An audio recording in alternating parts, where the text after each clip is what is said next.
My stories Hindi, please subscribe.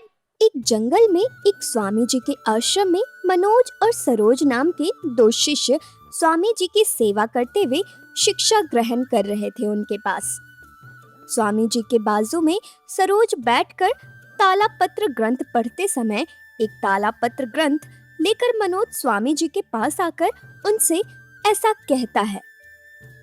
Swami ji, हम कई दिनों से ढूंढते हुए वो माँ लक्ष्मी की कृपा की हुई धनवान तालपत्र ग्रंथ नहीं होगी। एक बार आप ही देखिए ना गुरुदेव जी। उनके ऐसा कहते ही स्वामी जी तालापत्र ग्रंथ लेकर उसे देखकर कहते हैं।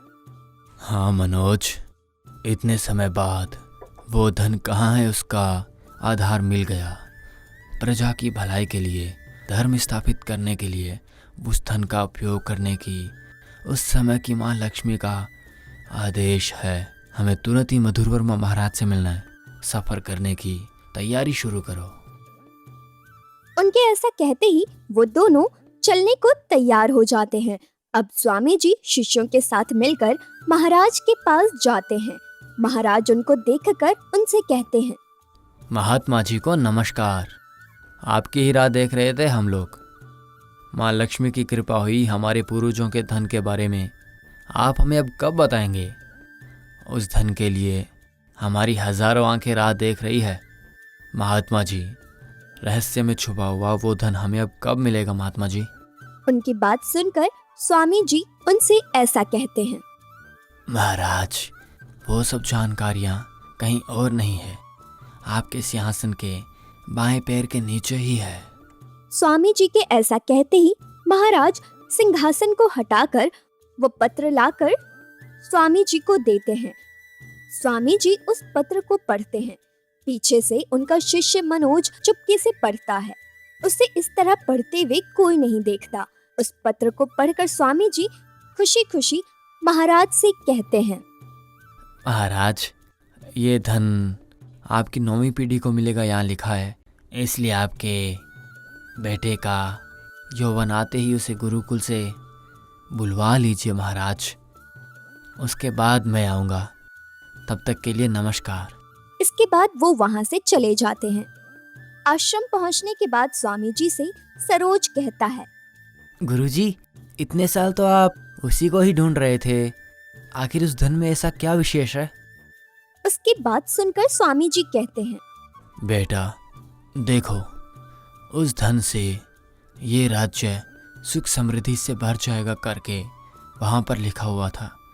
वो धन उस वंश के पूर्वजों की पूजा फल से माँ लक्ष्मी की कृपा से प्राप्त हुआ है बेटा।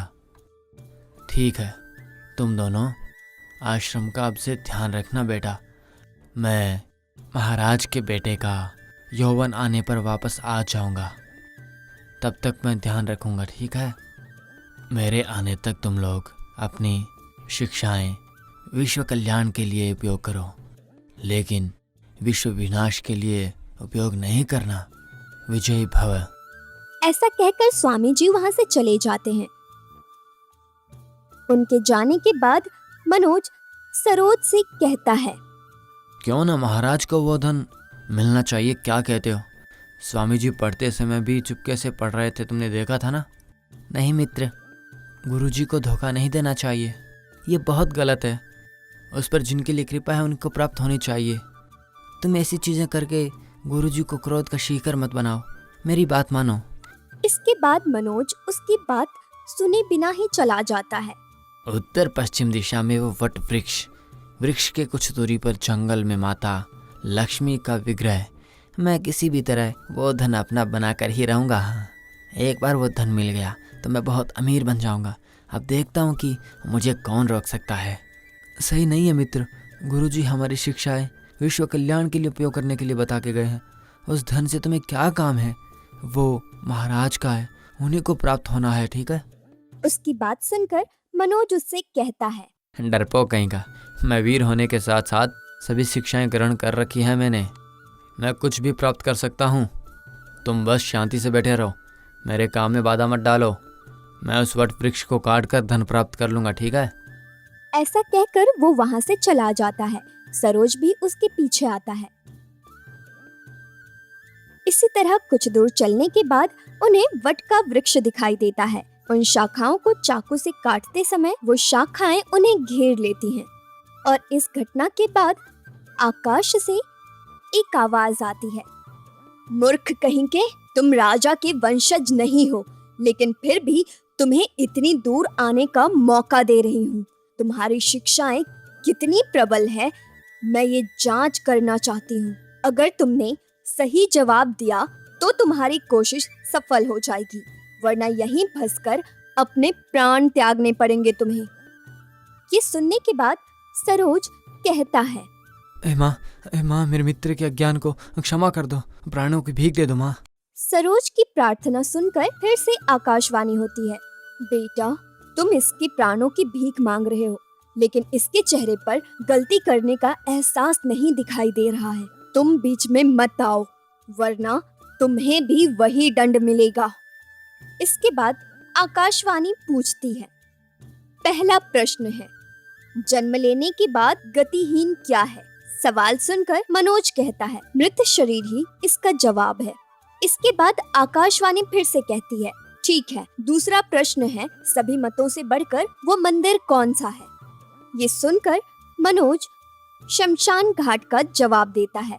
इसके बाद आकाशवाणी, तीसरा प्रश्न, दर्पण से हृदय की तुलना कैसे की जाती है? ये सुनने के बाद मनोज जवाब देता है कि इन दोनों को ही टूटने के बाद जोड़ा नहीं जा सकता। इसके बाद आकाशवाणी कहती है, तुमने गलत जवाब दिया है, तुम जिसके योग्य नहीं थे उसके लालच के लिए तुम्हें दंड मिलेगी। इसके बाद आकाशवाणी बंद हो जाती है। फिर सरोज कुछ ना कर सकने के कारण मित्र से कहता है, रुक जाओ, तुम घबराओ मत, मैं तुरंत जाकर गुरुजी को बुलाकर लेके आता हूँ, वो तुम्हारी जान अवश्य बचा लेंगे। ये कहकर वो वहाँ से सीधे गुरुजी के पास जाता है और उन्हें सब कुछ बता देता है। स्वामी जी से क्रोधित हो जाते हैं और सरोज से कहते हैं, देखो सरोज, शातिर दिमाग से गया है तो उसकी रक्षा करना संभव नहीं है। कौन किसके कर्म का जिम्मेदार होता है? जान लो कि भाग्य मन पर निर्भर रहता है। ये कहकर स्वामी जी ध्यान में चले जाते हैं। इस तरह कुछ समय बीतने पर महाराज का बेटा गुरुकुल से वापस आने पर महाराज उसे सब कुछ समझाकर वहाँ स्वामी जी को बुलाते हैं। वो युवराज को धन की प्राप्ति करने की जानकारी देते हैं। विजय होने का आशीर्वाद देकर वहाँ से निकलने के लिए कहते हैं। उसके साथ सरोज को भी जाने का आदेश देते हैं। वो दोनों जंगल के रास्ते से होते हुए जाते हैं। उन्हें वही वट का वृक्ष दिखता है। वो वृक्ष में एक कंकाल लटके हुए दिखाई देता है। वो कंकाल किसी और का नहीं बल्कि मनोज का था।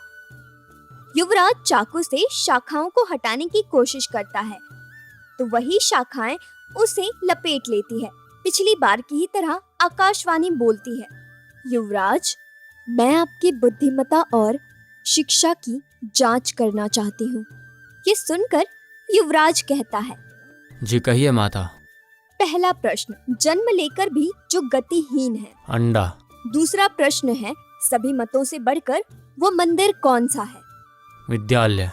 तीसरा प्रश्न, दर्पण से हृदय की तुलना कैसे की जाती है? दर्पण मन की भावनाओं की परछाइयों जैसी होती है। धन से तुम्हारा अभिप्राय क्या है, बताओगे? माँ, धन मतलब मनुष्य की मेहनत का मूल स्रोत है, मेहनत का आधार है। शक्ति और विद्या अपनी सोच और बड़ों के प्रति शिष्टाचार के कारण गुरु भक्ति से मिलते हैं, लेकिन मांसपेशियां या फिर अपने अहंकार से नहीं। युवराज की बातों को सुनकर देवी माँ प्रसन्न होकर उसे आजाद कर देती है। सूर्योदय की किरण मेरे विग्रह पर पड़ते ही उस प्रकाश से वो धन तुम्हारे सामने हृदयमान हो जाएगा। ऐसा कहकर वो गायब हो जाती हैं। धन दृश्यमान होते ही वो दोनों उस धन को लेकर अपनी राजधानी वापस लौट जाते हैं।